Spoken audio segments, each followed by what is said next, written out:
to yet another exciting episode of Family Edition. I'm your host, Likuyani Eli. Allow me to welcome Coach Collins Bolo.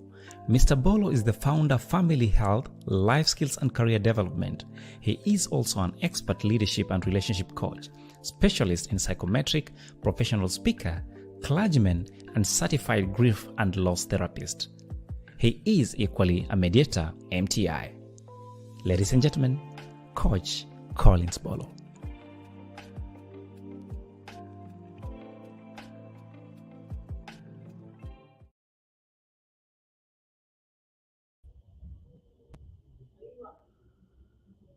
Welcome everyone to our episode of Saturday edition, Family Edition. I'm quite happy and very much excited that in one way or the other from where you are, I'm quite sure that you can hear us, and also you're willing that you may add knowledge to yourself as far as issues of life are concerned. Thank you very much. If you can hear me from any part of this world, kindly I'd like you to post your comments, even as we continue to add information and knowledge to ourselves about life and issues of family. Now, one of the biggest challenging aspects we have in life is the fact that man wants to discover who or she is. Fortunately or unfortunately, as we go through different ladders of learning and education, the big question of who we are is not addressed most of the time. Now, that one means that we get into studies, we get to learn a lot about our environment, the technology around us.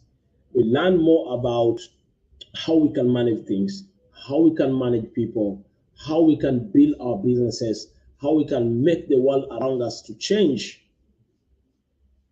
But the big question and the big challenge is this: most of the time we don't get opportunity to understand who we are.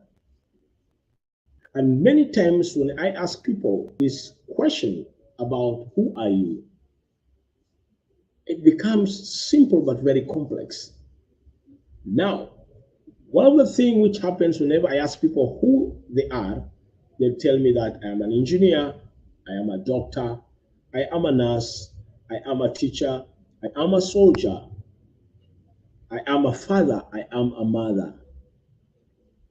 Now you realize that all those descriptions, in one way or the other, they're attached to one or the other achievement as far as career is concerned, or status as far as our marital condition are, or as a parent.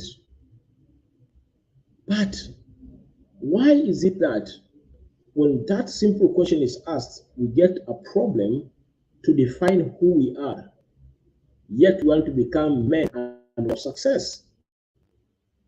Sometimes I tend to think and believe that it is very intentional that while we advance in our systems of academics, we don't totally get to the point of understanding who we are so that we can be able to describe ourselves well.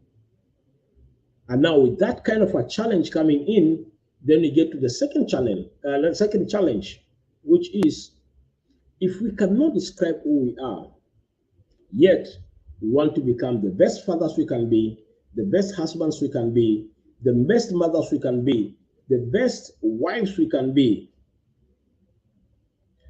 how can we competently be what we can be if we cannot describe ourselves well? And even it becomes more challenging when it comes to the issue of the gender factor, specifically the man-male. Do men understand really who they are? And if they do, who is a man? The basics, fundamental issues about a man which we ought to understand and every man ought to understand so that his performance can get to the maximum with the best results which can ever be. Now, you realize that there are different parameters which you can use to get this prescription to the best. Today, I like to be slightly a bit biased and use one of the parameters which, as I do different analysis from a psychological point of view, social point of view, and other ways, I have found that this point of view helps very much in coming up with a good way and system which can help us very much. And that's why today I'm happy and excited to use that one view to help us today to understand ourselves very well. Already I can see we have people, we have Lady Joyce, right, who has tuned in. We have some soccer fan banter who is tuned in at this particular point. We have Sir Eli himself from work. He has tuned in and is saying that I am my father's son. That's how he describes himself. What about? But what makes you think you are a son? What makes you think you are male? Do you know that there are people who are biologically male and they feel feminine from inside? And there are women who biologically they're feminine and they feel masculine from inside. So how will we describe them? These are some of the dynamics in life which are happening, and getting to the point of describing and understanding ourselves well becomes very key and very important. Now, who is man?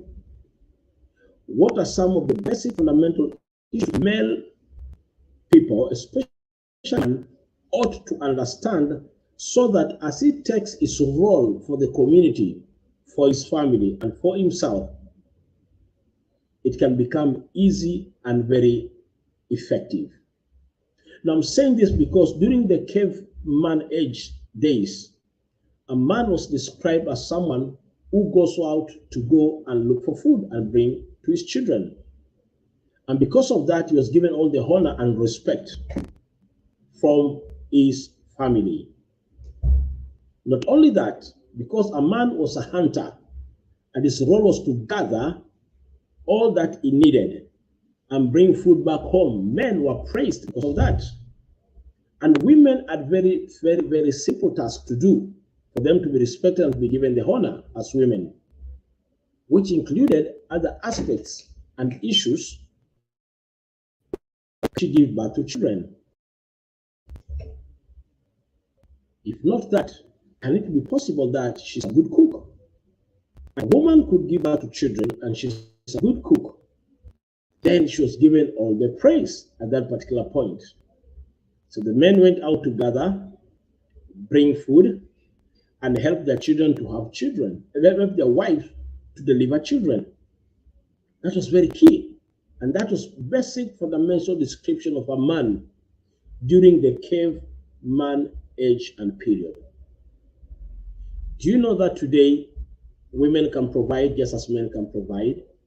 And does it make them to be male or to be man?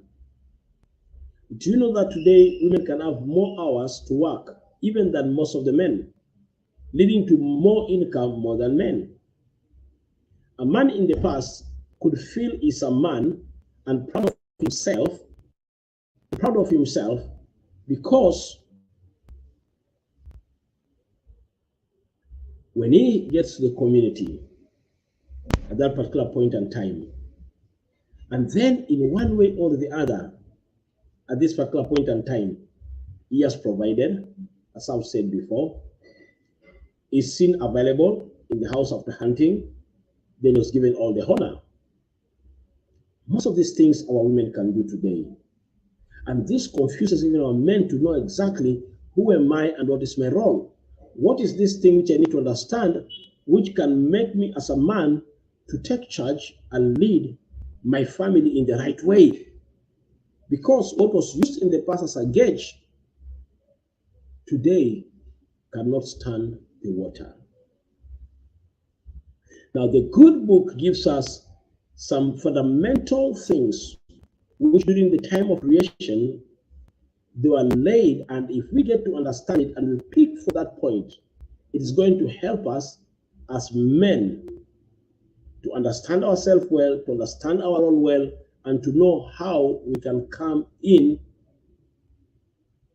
and take charge for the success of our community and our family. Now, today our reference point will be the Garden of Eden. And that's to pick from that point, from the Garden of Eden.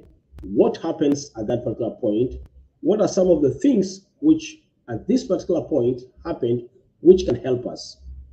Now, in the Garden of Eden, at this particular point in time, we are seeing two guys. One is male called Adam, another one is female called Eve. But before the female comes to existence, who is the man with a womb, there are some tasks which the man male is given, which can pull towards building from that point on different requirements and key things which the man male needs so that he can be competent in his leadership in the home. Now, one of the things which the man male is given in the Garden of Eden is the presence of his creator. The presence of his creator.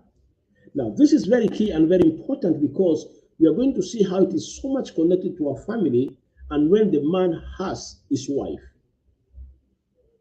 So this is a guy who is established in one of the most wealthy environments. All the animals belong to him. The whole earth belonged to him. Every living creature knew that they are subject to his authority and command. And is put in the garden. Now in the garden, at this particular point, one thing we need to understand is that the male is given, is put into the garden so that he can have his presence. He's given God's presence as the first gift for life which he had. So when the man female comes to existence, he finds the man male in the presence of his creator, his maker. Now, this is very key because when the man male will have to succeed in bringing up his family, what is given first as his gift will play a very key role on how he's going to reflect himself to his family. So man male needed his creator. He needed the presence of his creator, that he can learn from him, he can grow through him, and he can reflect back to his family the virtues of his creator.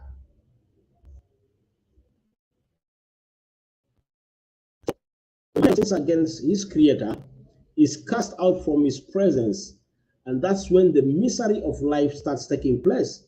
Things started becoming so difficult for him, and managing his family became extremely a very heavy task. Why? Because he was disconnected from his creator. So the virtues of life, which was to pick from him, boom, it's affected. Now, how does it affect the man male in his role and responsibility in marriage today? Do you know that the more the man is disconnected from his creator and he cannot enjoy the presence of his creator, in the same way, the man male becomes very hard for him to offer his presence to his wife. Now, this is how it goes. The male needs the presence of his creator. The man is the creator of his man. One of the greatest needs of the woman of today is the presence of his man. As I do therapy most of the time as a relationship coach, I find a very big divide. People who are poor, most of the time they think what I need is a man who has a car, a man who has a big house, a man who will give me all the necessary internal facilities like sufurias, a nice gas, everything. I have a phone which have been given by my husband. Most of the time, poverty makes people think, or women think, what they need from their men is material things. But when you go on the other side, where we have families which are rich or middle class, and they have some of these facilities, then I meet women who feel they're as good as widowed because their men have given them everything that they need. They have a car, they have a nice house, they can afford electricity, they can afford internet, Wi-Fi, they can afford nice dressing, but they're missing the presence of their men. Now, the moment they miss the presence of their men, but they have everything, they start feeling lonely and alone at this particular point in time. Why? Because they're missing the presence of their man, the husband. And most of the time, when this man walks out to go and look for money and resources, and when a man leaves to look for money and resources, he does it on behalf of his family. That's what's in the mind of the man male. But when he extends most of his time, more hours out the counter to gather more resources, and the wife back at home, she's just there alone without the presence of his man, or she goes to work, but when she gets back at home, the man is still missing in action because he's looking for resources.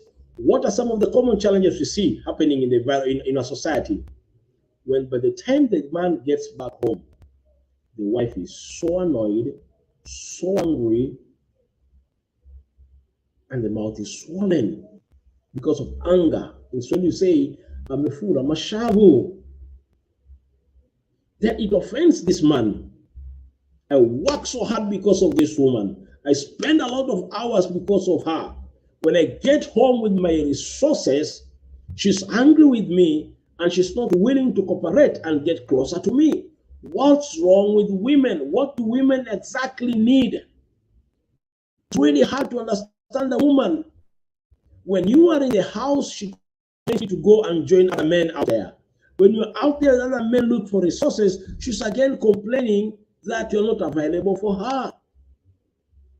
What does a woman really want? And this confuses men. One of the greatest needs of a woman is the presence of his man, the husband. The husband. But men will only understand their value and their presence to their wives if they understand their need for the presence of their maker. So the man needs the presence of his maker, and the woman needs the presence of his man. The man needs to tap virtue from his maker, and the woman will tap virtues from his man. No wonder one great scholar said, every woman is looking for a father, not job. A lover is good in having sex and the game of playing sex. But when sex is done, what remains? Your presence is very key. As we're trying to search the issue of who is man, there's some fundamental aspect of life which you need to understand. That the woman of today does not necessarily need the materials which girls think is what they need. For girls, it's okay. Girls think what I need is a good car, a good house. That's a mindset for girls. But women who are mature, they know there's much more to that. Men who are mature, they know there's much more than having sex with my wife. There's much more than paying school fee for my children. There's much more than giving goodies to my wife. When the goodies are available for my wife. This is very key, and this is extremely important. Why? Men who take more time to learn from their maker, they'll create more time for their wife and the children. Why? Because he understands life is all about transmitting values and virtues from one generation to another generation. No wonder in the days of the old in our African context, grandparents and parents made sure they created time of availability for their children, that they may put in virtues and values which will make them to last for a longer time within their relationship. And one thing that's happening is this: whether Christian, Muslim, or an atheist, or of any other religion, still one thing stands very, very important. Presence is very key. Presence is extremely, very, very important as far as how we are going to manage our family and grow it. That's just one aspect of life. More we are going to learn in our next episode. Apart from presence or availability, presence to God and availability for the wife and the family.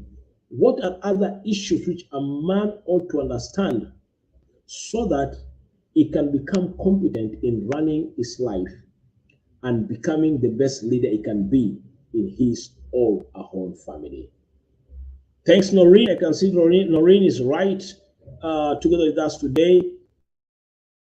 I really appreciate. Sir Eli once more saying something interesting here. Well, man, or make it debatable. However, today's woman has been sold a narrative that a man must be equal to their income. Yeah. Actually, this narrative that a man has to be as equal as his income. But the funny thing is, even today, some of the top richest guys we have on our world of today, they still divorce and separate, even in the presence of money. It's only a person with a poor mentality who will think it's all about income. When we don't have it, we think it's all about income. When we have it, we realize it's all about availability for ourselves. We need to differentiate our poverty and lacking mentality from reality of the principles and the laws of life, specifically laws of relationship. Very key and very important. When we miss it, then we won't enjoy even what other people enjoy to their ultimate maximum benefit. This is Coach Collins Paulo, all the way from Mombasa with Saturday Family Edition. Yeah, I can hear Kita saying something interesting here. At Ellie, I think you are wrong. Women want your presence, not your income. Thank you. That's true. Somebody supporting the idea. What women need is presence. And all between the need from the want. If you cannot separate the difference between a need and a want, then you'll find yourself into big confusion. And this confusion, which will be coming in, will make you to fight for wants without understanding needs. I'll finish by giving an illustration of an event which I was invited to speak. And this event, I actually been invited to speak to most of the women who had been divorced and separated, and few widows. I had like 4 hours therapy together with them and dialogue one-on-one. By the moment the dialogue and the therapy was over, some were talking about how they were abused by their husbands, butchered by their husbands. Some were verbally abused by their husbands, some were physically abused by their husbands. And the abuse was so much, and they got to the point of divorce. Some separated. To such a painful experience which they had in their lives. When the session was over, I asked them of one question. And the question was, if today we had a young lady in this meeting, and he or she is thinking about getting to marriage, what advice would you give to this particular individual as far as marriage is concerned? Then one woman was in that meeting and had been butchered several times by his husband and beaten several times. This is what she said.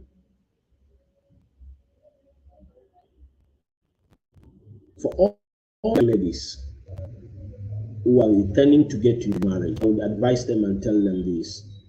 It's better to live with an abusive man than to live without a husband. And the other women were clapping, and it confused me. Another rose up and said, it is better to have a husband who is an alcoholic than to live without a husband. And it got me confused again, because this is what made them to quit from their marriage. I asked them, kindly help me. Why are you saying all these things? And this is what they told me. In the days of abuse and in our former days of struggle with our husbands, the kind of knowledge we have today, if we had it, we could still be living with our men.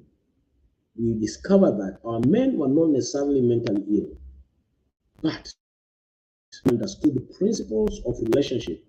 We never understood how some things we were doing became trigger factors, which could have reduced the impact of war and battle between us. Now that we understand it, we think we could have helped ourselves even much more in the past. Meaning that some of the common problems people have in marriage can be solved when the right knowledge exists in marriage. And that's why Family Edition exists, so that we can learn from it.